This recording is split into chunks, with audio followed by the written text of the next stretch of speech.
Olá, nono ano, sejam bem-vindos a essa aula de História.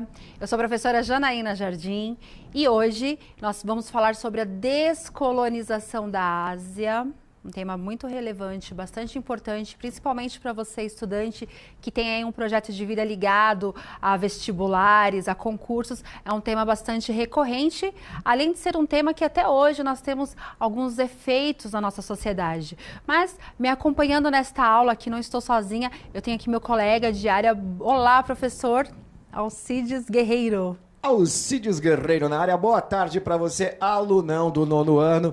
A professora Janaína já cantou a bola. Esse é um tema relevante, é super explorado em exames de seleção. Vamos trabalhar, vamos acompanhar então o tema. Vamos lá, Pro. Então, na tela para vocês, a habilidade, dá uma olhadinha lá. Descrever e avaliar os processos de descolonização na África e Ásia. Hoje vamos estudar a Ásia, identificando o papel dos principais movimentos nacionalistas nas lutas de independência. Estudaremos os processos de descolonização afroasiáticos decorrentes do imperialismo e neocolonialismo. E aí, né, falando, eu tenho três falas aqui em cima até da habilidade, né? A gente está falando de descolonização. Eu vou pedir para continuar na tela que eu quero marcar algumas coisas, tá bem? Então vou deixar na tela e já vou marcar aqui algumas palavras, acho que são chaves para a gente começar essa aula, né? A gente vai falar aí do processo de descolonização. Hoje nós estamos fazendo um recorte para a Ásia, certo? Vamos falar aí de independência. E aí eu vou pedir para voltar aqui, ó, pelo seguinte, alguns historiadores, né, eles já até contestam esse conceito de descolonização. Então, alguns historiadores já defendem processos de independência da Ásia e da África, né, porque eles estavam lutando ali por um processo de independência. Mas, você, aluno, é possível que você veja aí como descolonização da Ásia e da África, está bem? Mas também existe uma linha da historiografia que diz que não foi a descolonização, e sim um processo de independência, pois os povos ali da Ásia e da África também lutaram para que isso acontecesse. A gente teve alguns movimentos nacionalistas na luta pela independência da África e da Ásia, está bem? E aí, para começar, eu trouxe aqui um contexto geral, né? A gente tem aí no pós-guerra o declínio da Europa. Então, o que acontece? A gente precisa pensar que após a Segunda Guerra Mundial, a Europa, né, ela está em franco declínio, porque a maioria das batalhas foram lutadas em solo europeu. Já os Estados Unidos eles já estão numa vantagem em relação a isto, porque a maior parte dos conflitos, né, aquela coisa mais bélica mesmo, foi dentro do território europeu, né? A gente tem isso acontecendo ali na Europa. E aí, consequência, nós temos uma Europa enfraquecida, né? Embora tenha ali os seus ganhadores, tenha os seus vencedores, ela está enfraquecida. Então, eu vou pedir para voltar na tela. Nesse contexto também, né, do pós-guerra, nós temos a criação da ONU, com o princípio de autodeterminação dos povos, né? O que é esse princípio de autodeterminação dos povos? Significa que a partir dessa criação da ONU, a partir desse princípio de autodeterminação, as nações elas serão soberanas, então elas não precisam mais se alinhar, né? Elas não deveriam mais ter que se alinhar a um lado, né? Capitalismo, comunismo.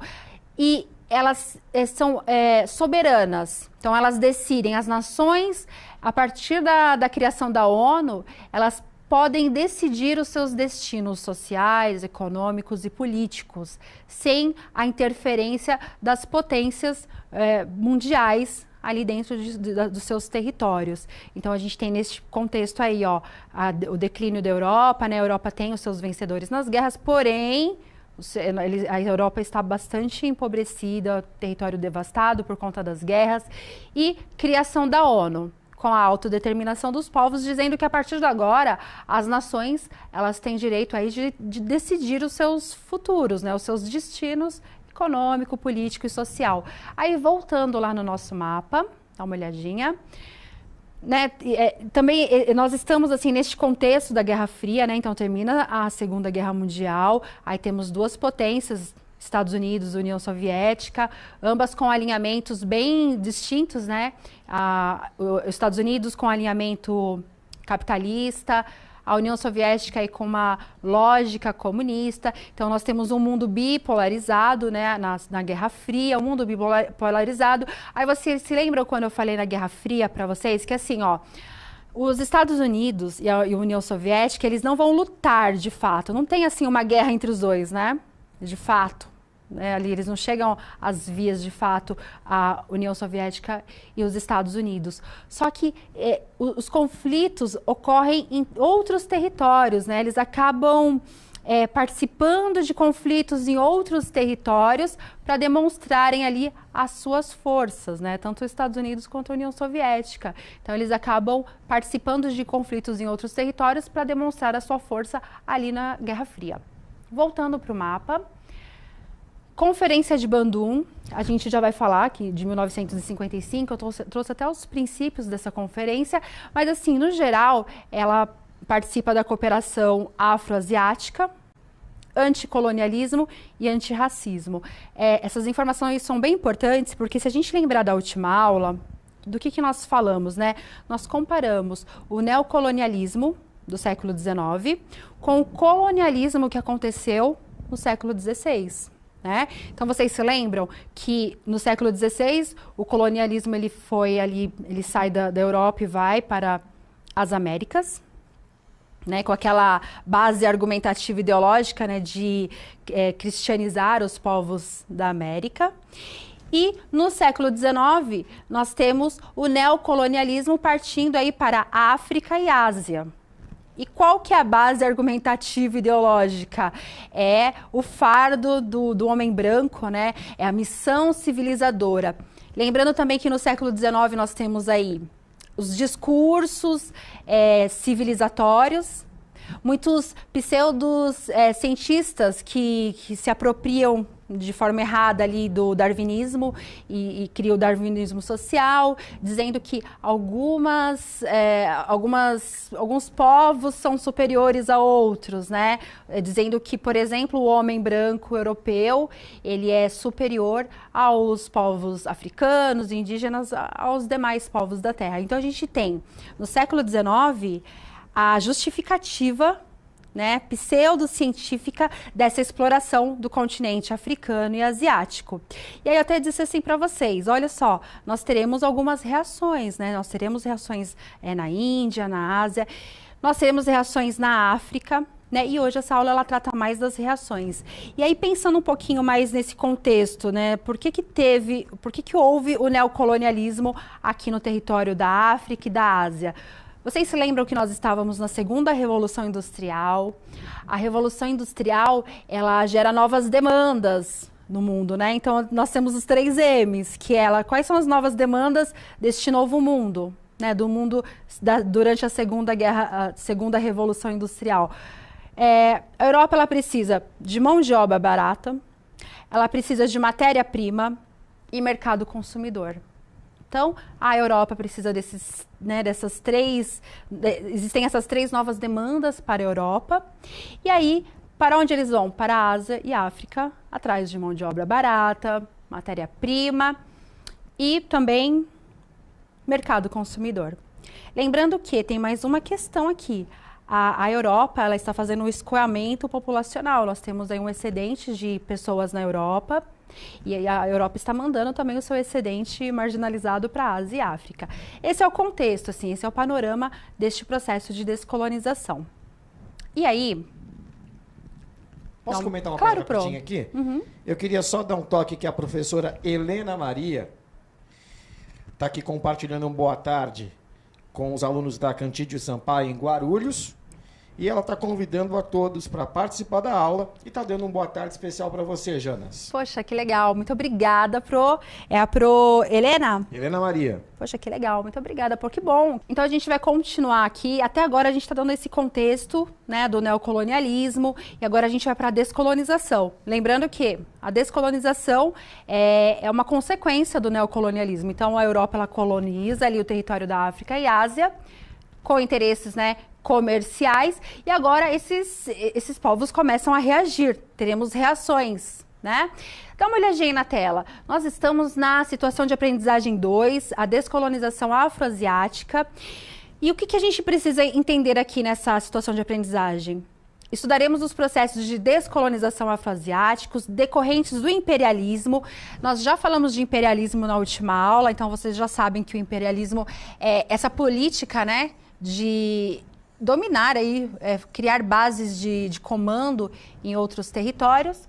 E do neocolonialismo, que é esse colonialismo do século XIX, onde a Europa, pós-guerra, ela parte para a África e a Ásia em busca de matéria-prima, mão de obra e mercado consumidor.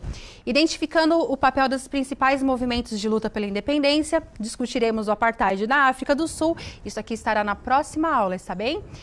Bem como as disputas entre etnias e o papel de Mahatma Gandhi no processo de libertação da Índia. É nesse contexto que nós estamos. E aí, lembrando aqui, eu vou passar um pouquinho para frente. Vamos lá. O que acontece, gente? A gente tem aqui neste contexto, eu já falei para vocês dos diferentes pensamentos, né, das diferentes linhas das diferentes bases teóricas que vão defender o imperialismo ali no território da África. E aí eu vou colocar aqui para vocês esse texto. Olha só, entre os dias 18 e 24 de abril de 1955, delegações dos governos de 29 países asiáticos e africanos participaram da Conferência Afroasiática realizada em Bandung, na Indonésia. Então já estamos falando aqui de um movimento de reação contra a colonização, a presença europeia em território asiático e africano, certo? Aí voltando lá para o texto. Essa conferência, ela afirmou 10 princípios para a promoção da paz e cooperação mundiais, baseado na Carta das Nações Unidas e nos princípios do premier indiano Jawaharlal Nehru, pressuposto o fim da experiência neocolonialista, assim como o domínio econômico, político e social imposto pelas potências mundiais imperialistas na Conferência de Berlim de 1855. Vocês se lembram da Conferência de Berlim?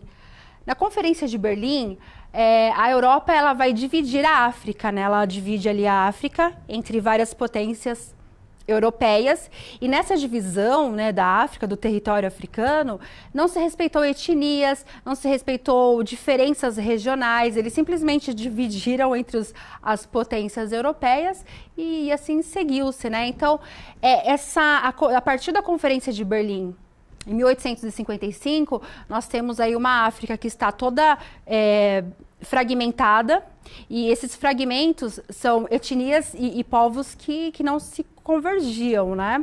Então não se respeitou aí as diferenças das nações africanas. Mais uma olhadinha na tela. Então, com a orientação do seu professor, leia as fontes a seguir para realizar a atividade proposta. Essa é uma atividade que está na página 194 do Caderno do Aluno, volume 4. A gente não vai fazer aqui toda a leitura deste texto, mas esse texto ele está se referindo aí à hegemonia da raça branca sobre o mundo a partir do século XV, certo? Então, a Conferência de Bandung, ela vem contra esse princípio. Vocês se lembram que lá no século XVI, lá no colonialismo, quando a Europa ela parte para a América, ela parte com essa base argumentativa, né, ideológica de cristianizar os povos da América. Isso acontece também no século XIX, né, aqui na África e Ásia, e a Conferência de Bandung, ela vem contra o colonialismo, né? Eles querem retirar a Europa do solo africano e asiático.